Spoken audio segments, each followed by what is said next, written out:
Ayan, good evening mga kabady. So ngayon, dito kami sa tindahan. Ginabi na sila Maki. So ang ginawa namin ngayon is tinulungan namin sila mag-pack o maglagay ng gulay sa bundle. Kasi sobrang dami din. Hindi rin kakayanin kasi hinahabol namin yung buyer. Kasi hanggang alas 7 lang sila ngayong araw. So ito naman, dadalhin pa namin sa San Vicente. Doon sa may bilyaran kasi doon nila pinipick up yung ibang gulay. So ayan, kami ni Ate May, inilalagay na namin yung segunda na gulay o na sitaw sa isang bundle. Isang bundle lang daw sabi ni Maki, para pagkakasyahin na lang.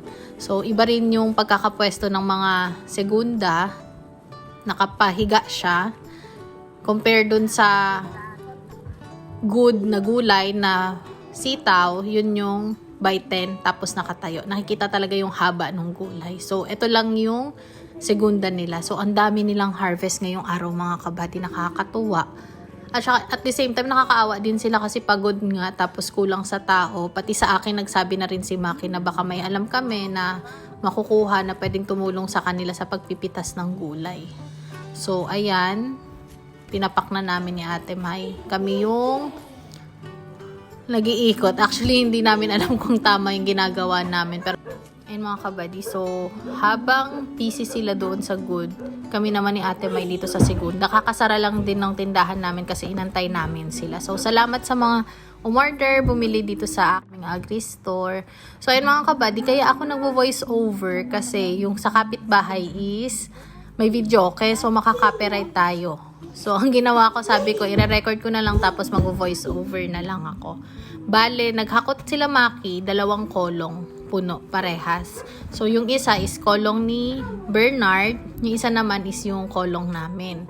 So, ayan, hiniwa-hiwalay naman na nila, nakapak na rin at nakalagay na rin. So, inaayos lang ni Kuya Rodel at saka ni Bernard.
Buhay pa? Ay, buhay sila.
So, ayan mga kabady, bali tapos na sila Maki magbilang nung sitaw. Ngayon, naghahanap naman ako ng ballpen.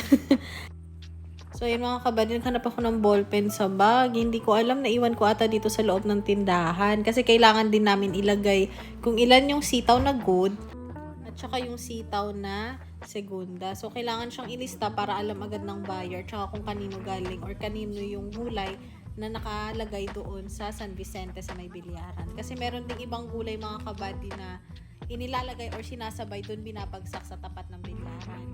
So, mas okay na alam nila na itong sitaw na to is galing kina Ma'am.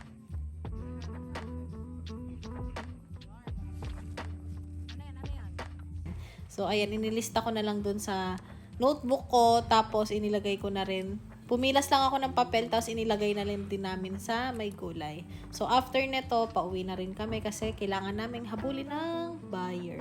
So, syempre, good news to mga kabady para sa atin kasi nakakatuwa. Sabi nga ni Maki, warm up pa lang to ng pitas nila sa Lucky Farm nung sitaw. Tapos sinabayan pa ng upo. So, 'di ba? Ang laking blessing para sa lahat. Lalo, sabihin na natin mababa yung presyo ng gulay ngayon. Bumaba talaga dahil siguro marami ring nagtatanim or maraming kinukuhanan yung mga buyer. Pero bumabawi na lang tayo sa quantity. Quantity na lang tayo mga kabady muna sa ngayon. Pero kapag tumama naman tayo sa presyo, okay na okay, di ba mga kabady?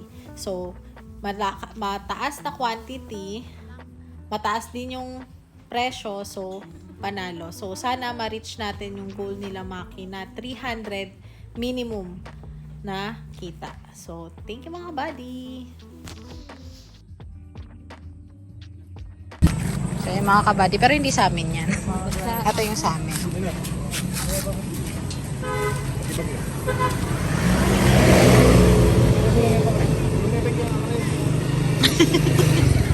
Tulong meron kaya ka mo. Ikaw kasi umihisa. Ano pa kaya magkita? Ano puto buka? Puto ka?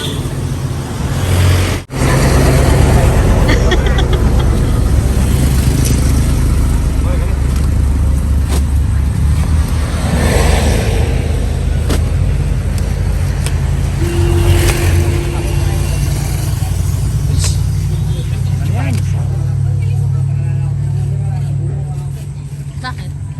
Manto, natimay. Ba't di nakalay manok? Wow. Ayan. Kawalan din ano dahil yung ka. Diyan ka mga timay, mapagkaya. Ano pa? Wala nila. Ano yan? Extra ka na.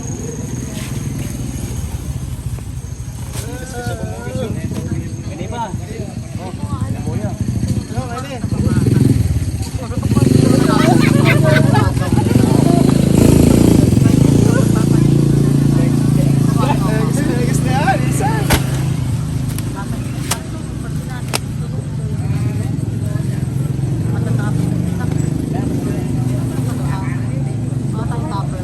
Meron eh. Kailangan mo na kapayo.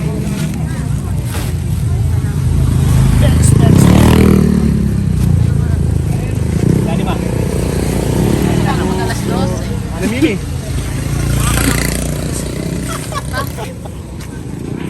Ay, nasusuka siya.